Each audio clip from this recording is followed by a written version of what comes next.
What I saw from the Indianapolis Colts yesterday was so damn disgraceful.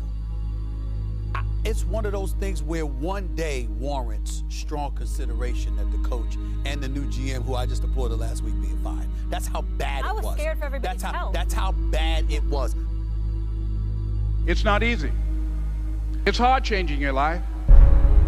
It was hard when just over 3 years ago, in the Penobscot building in Detroit, Michigan, where I was operating my business, and I fell on some hard times, and I was sleeping in my office.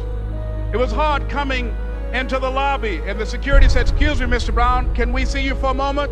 And I said, "Yes," and I walked up to the counter, and he gave me an envelope. And he said, "Would you mind reading it here?" And I opened the envelope, and the envelope was from management that said, "This is an office tower. It's not a hotel.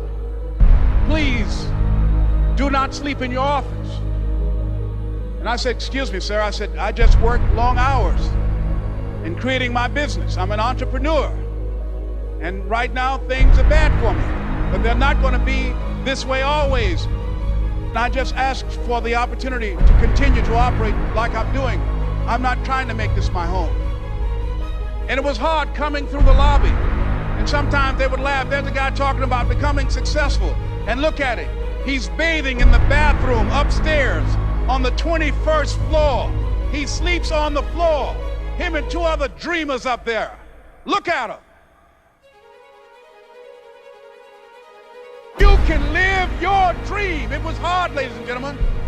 It was very difficult to pick myself up each day believing that I could do it. There were times that I doubted myself. You kidding me? Playoffs? I just hope we can win a game. No one can do it for you but you. And even though you face disappointments, even though you will experience some setbacks, it goes with the territory. You must understand that. I remember I was playing a game with my 9-year-old son, John Leslie, and I beat him 10 straight games in a game called Connect 4. And finally, I said, "John Leslie, I'm bored. I don't want to play you anymore." And I got up. I said, "I'm ready to go to sleep now." John Leslie said, "No, you can't go now, Dad." I said, "Why?" He said, "It's not over until I win." That was his attitude. We sat down and we played several other games.